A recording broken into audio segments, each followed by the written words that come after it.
so we are about to go get our other reservation for behind the scenes.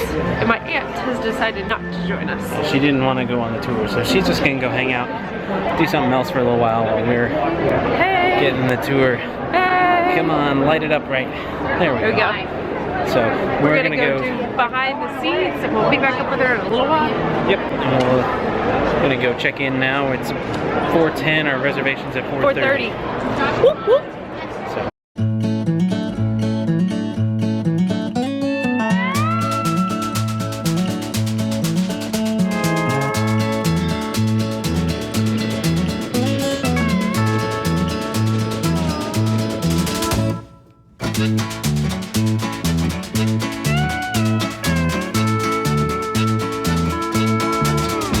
Okay, yeah, we got you right here. Awesome. Alright. So if you want to take those name tags, go ahead and throw them on your shirt. Right over there at those benches, that's where your tour guide's going to pick you up at. Awesome. Thanks. Soren, we miss you. But we know we'll be reunited again. And we'll be reunited with Soren over California this summer. Brittany.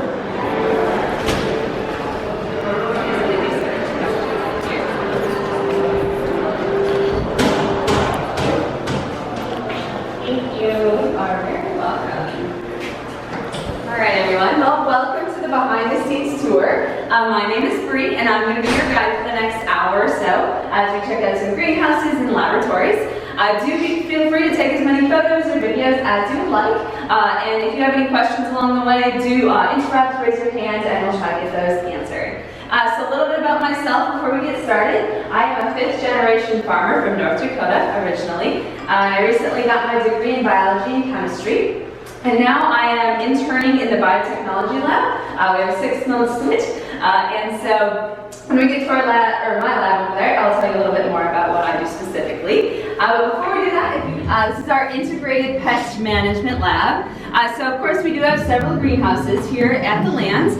Greenhouses are actually very susceptible to pests. So we have a bunch of different plants all under one roof, and they're all at a variety of stages of life. So that means we have a lot of different pests. No pests are anything that are detrimental or harmful to our plants. So that ranges from bacteria to fungus and also insects, of course. And so we're trying to manage those pests in different integrated ways. We use 3 primary ways. The first of which is physical control.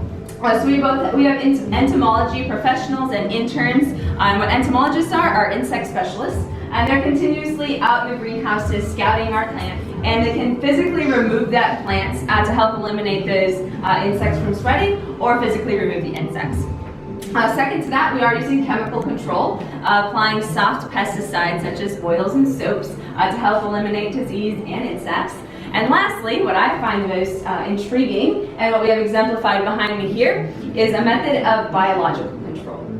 So this particular method, all of these cases contain lima bean plants, but within the cases, this first set contains our leaf miner fly. So I do encourage you to come on up and check them out at some point. They are very tiny, about the size of fruit flies. The leaf miner fly here is our pest. So they actually land on the leaf and deposit their egg between the leaf surfaces. Now that's all fine until that egg hatches into its larval form. It then burrows on through the leaf, consumes those chlorophyll molecules, sugar, and everything that a plant needs to grow, can ultimately kill the plant. So now because that larva is between the surfaces of the leaf, applying chemicals is not generally effective because if the chemical penetrates through the leaf, it will probably kill the leaf as well. So luckily we do have another insect called a parasitoid wasp. Again, they are encased in these cages here, very, very tiny, not the typical wasp that we think about stinging us or something like that. They are very specialized to the leaf miner fly. So what they do is actually deposit their egg into the leaf miner fly larvae. Then back after the parasitoid wasp has its day with it, or? Yeah, so done. the damage is done in terms of the scarring, but then like the new leaves, the new growth will be able to take over generally. Gotcha. In this particular experiment, we do let them get kind of severe just so that we can exemplify it and then hopefully get more parasitoid wasps. So this, you said, was this is someone's dissertation, basically. So yeah, but it has so you don't been bring like every plant published. here and like, okay, I get it. Yep. Cool. So. Yeah. All right. So we're gonna keep heading this way. If I could have just the last person close the door nice and tightly, that would be great.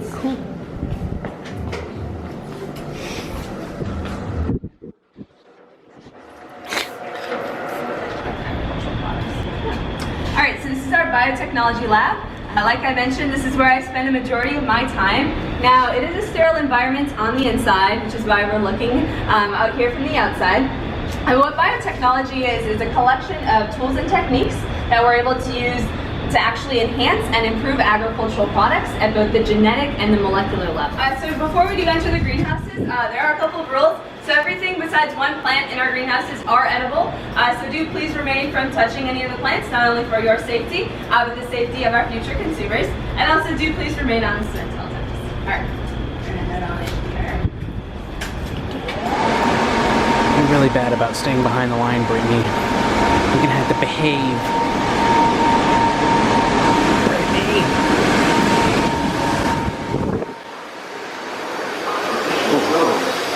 Look, it's living with the land.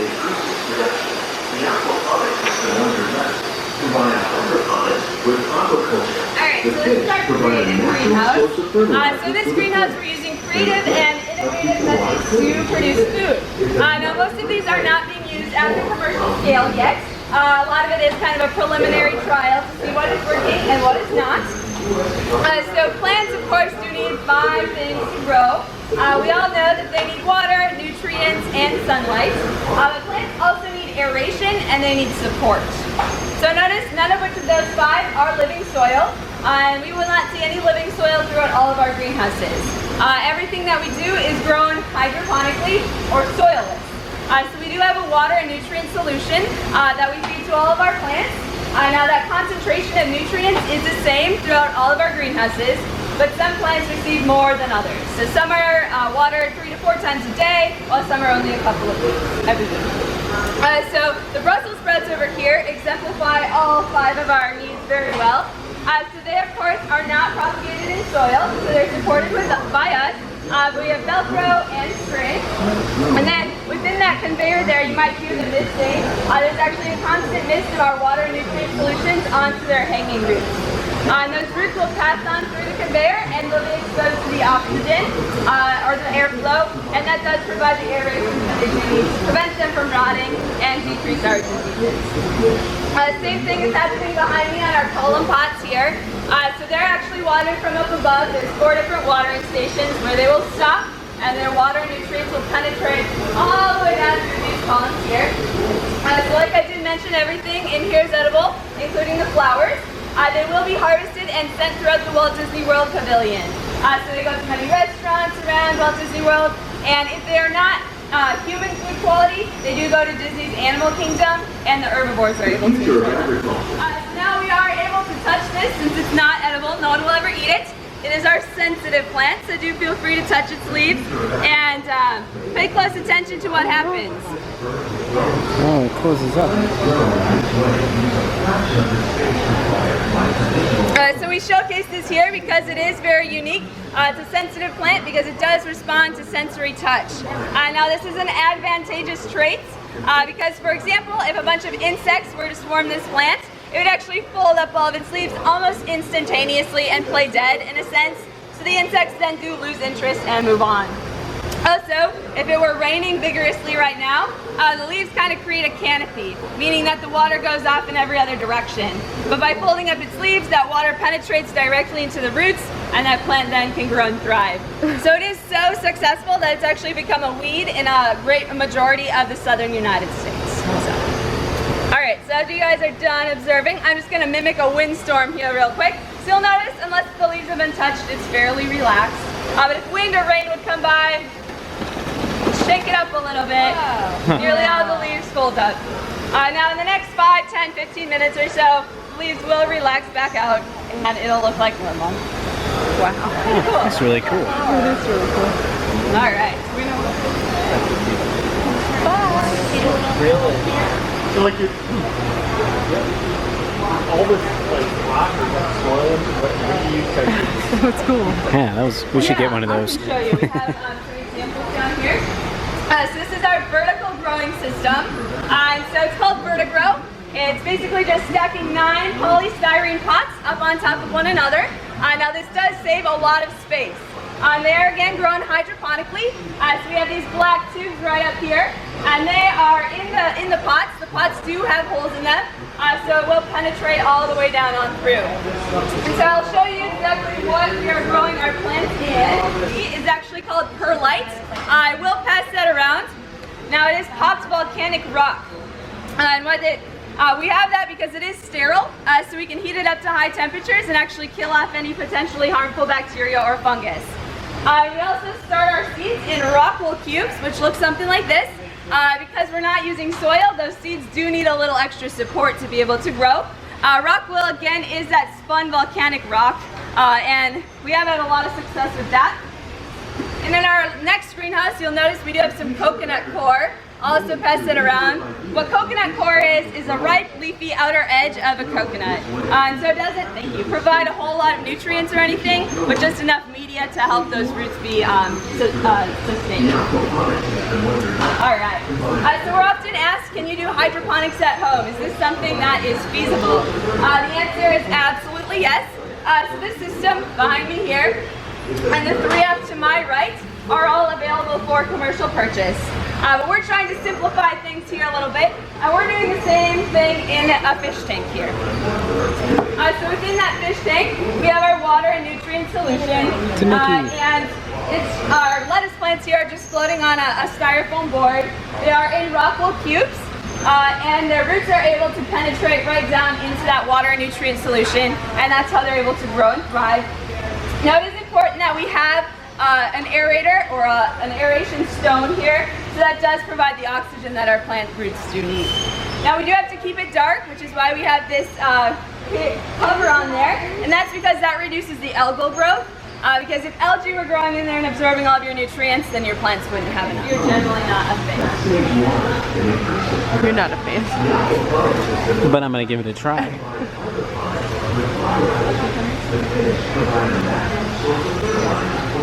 Alright, so if anyone does want more, there's a couple left. And for food safety reasons, if they're not consumed now, they will be composted. So if you have any takers, no? Want a couple more? All in all. There you go. You got all in all. Okay, cool. Alright, so as we do walk on this way, up to your right-hand side, we have our microgreen trays. Now what microgreens are is just small, immature plants. They do pack a lot of nutrients and a lot of flavor in just a little punch. They are grown on burlap sack, but they will be moistened with our water and nutrient solution. And they're very popular with our chefs here at Epcot. And also, in our Egg Sciences department here, we just got our zero waste certification, meaning that we recycle or reuse 99% of everything. And all the excess plant matter that we have is composted, and that compost is sent off to a larger facility where the off gas of methane will be harvested and used for energy. So, we're really excited about that. Alright, so next greenhouse. The future of agriculture may include innovative ideas. Alright, so the breakdown of the nutrients are right there on that wall there. Those are our 2 nutrient tanks. One contains copper and one does contain iron. So they're separated so that they do not precipitate together. That popping noise that you hear is actually the nutrient solutions coming together and being combined with water and then flushing throughout the entirety of our greenhouse here. Alright, so we're going to just move right on this. Thanks. And if you guys do want to just take a step up towards me, so the other 2 are combined, that would be fabulous. Thank you. Alright, so these are our tomato plants. Now they are being grown on a commercial scale using a lean and lower system that we are using here. So the string is woven on up through the tomato plants. They're gone. So our cucumbers are grown in these coconut coir bags. You'll notice this was actually being watered. They're just watered using those tubes there.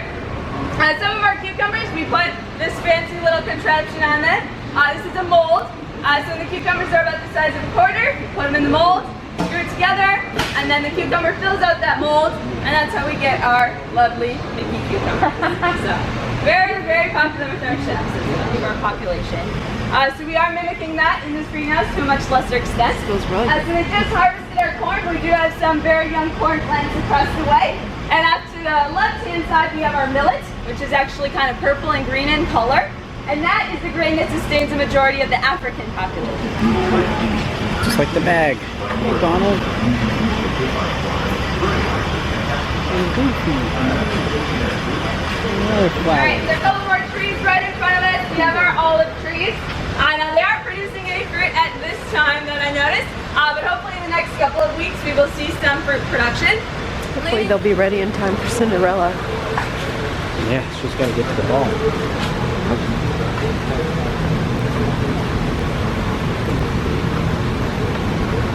Hey. The fastest growing sector of agriculture worldwide. So anywhere from 30 to 50% of all the fish you buy in the grocery store or at the restaurant has actually been farmed in some way.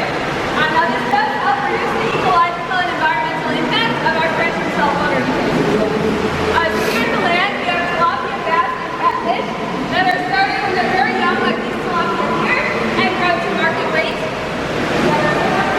See you later, alligator. All by yourself. Wanna be all by yourself. Finally get to see the Mickey right way up. Alright, come on. Please try not to throw it into the filter there. And do be careful, they do splash sometimes, okay? So 1, 2, 3, go!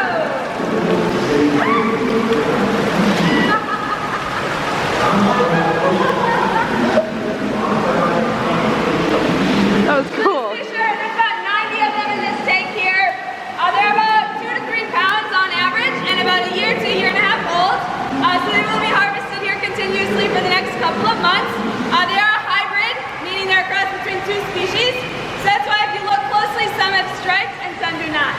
Spice garden, which I will elaborate on. But as we came on in, we saw our banana plants. Now our banana plants, along with our pineapple behind me here, were tissue cultured, remember, back in our biotechnology lab. So bananas and pineapple, it takes about a year to a year and a half to produce fruit. And banana plants... I got number 33.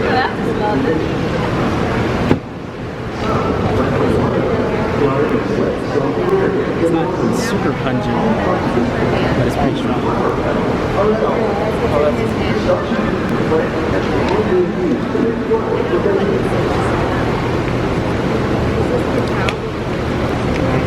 Here. Oh.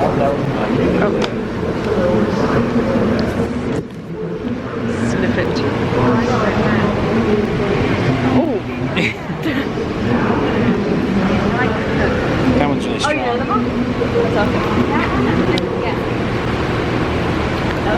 Oh, I think I know what that one is. I know one.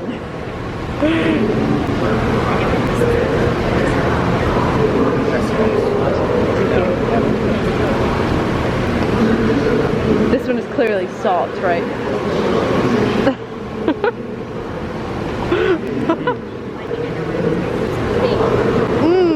No.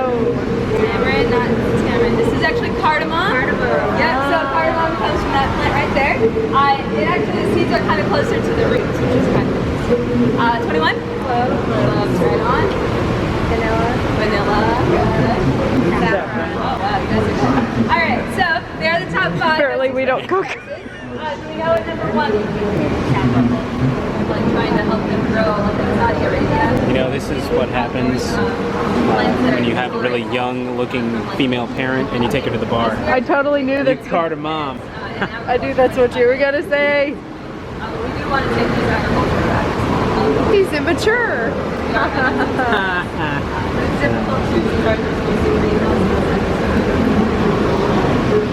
You can have a horse dish. You can have the horsest dish. You can have horser a dish. Banana flower. Don't touch the plant.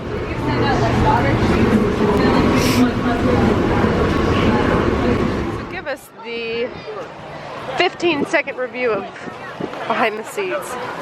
It was really cool. I mean, I'm not like a sciencey person and I can't grow anything, but it was really interesting, even for me. I don't know jack about plants and I'm not really much. But you knew what the fruit was. Well, yeah, I remembered it from the ride. I don't know why, I just happen to remember that.